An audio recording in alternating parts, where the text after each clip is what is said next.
When there's a breakup, it's exceedingly hard, especially if the person is young. Why? Because the relationship represents the whole future. They know there are other people, but it sort of feels like the whole world is shutting down. The brain has to think that the person is gone in time and space.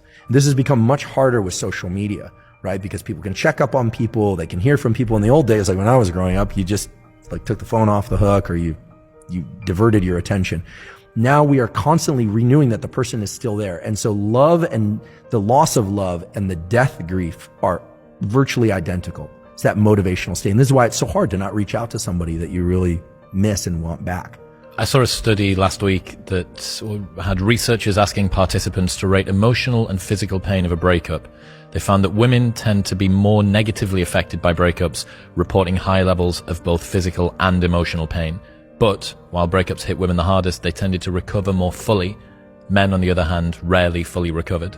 I thought that was very interesting. I wasn't too sure what that meant. Yeah, it's interesting. It also rings true with my experience and my observations. This could relate to a number of things, and here I'm painting with a broad brush, right? How comfortable one is feeling their feelings, is male or female, is going to strongly dictate how quickly one moves through grief. This is the same thing as trauma.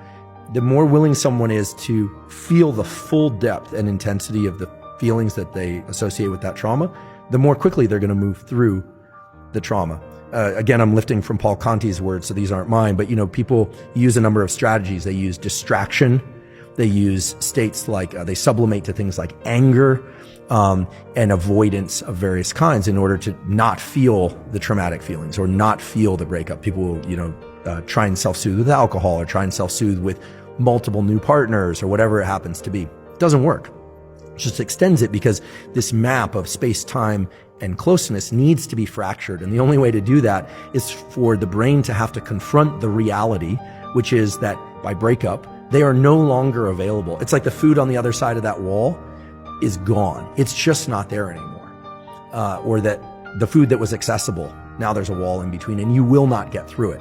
And you can see this actually in animal studies that are kind of hard. They're actually very hard to watch. You'll see the animal perseverate, literally damage its own body trying to get through a barrier to something it's highly motivated to see.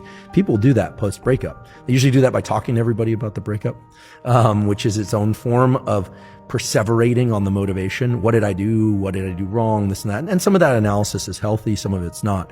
Now, why would one group be, let's just say, effective at dealing with breakups? It's probably the ability to really feel the full intensity of how sad it is and be able to confront that. I think from a very early age, there's an ability that, at least I'm sure it transcends to women too, learning to pack down feelings, right? And so what are we really talking about when we're talking about pack down feelings? I'm not a psychologist, but what we learn is top-down control, forebrain to autonomic control. It's the same thing like, I don't want to jump off the high dive, or I don't want to do this public speaking, but I'm going to kind of like, I'm just going to force myself. I'm going to David Goggins it, right?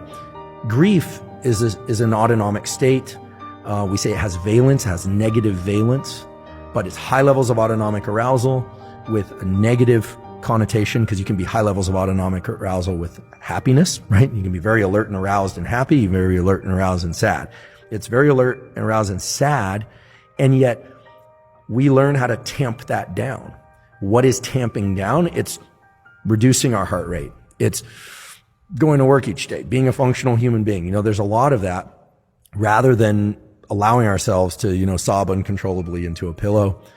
Some people are better at this. The late Steve Jobs was a big proponent of scream therapies. He used to go up into the hills behind Stanford. He actually still owns a property back there. He was really into, catharsis, cathartic release of internal state that he felt would allow him to return as a happier, nicer person. He was also kind of well known for screaming at people in the office. So he obviously had a lot pent up inside. So I think the better that we can lean into the emotional states that we fear the most, but in a controlled way where we're not harming ourselves or other people, the better. The more that we try and avoid that, and we try and sublimate, or just, and I've done this, so I'm speaking from experience, I would use the anger or the sadness from an experience to just work 10 times longer, 10 times harder, to just get that much more focus. You're taking that autonomic arousal, that narrow aperture and that energy, and you're putting it onto something that moves your life forward. So in some cases that's good, because you still need to function. But it can give you here I'll just say, it gave me the illusion that I was working through something because you get all the accoutrements and rewards of hard work.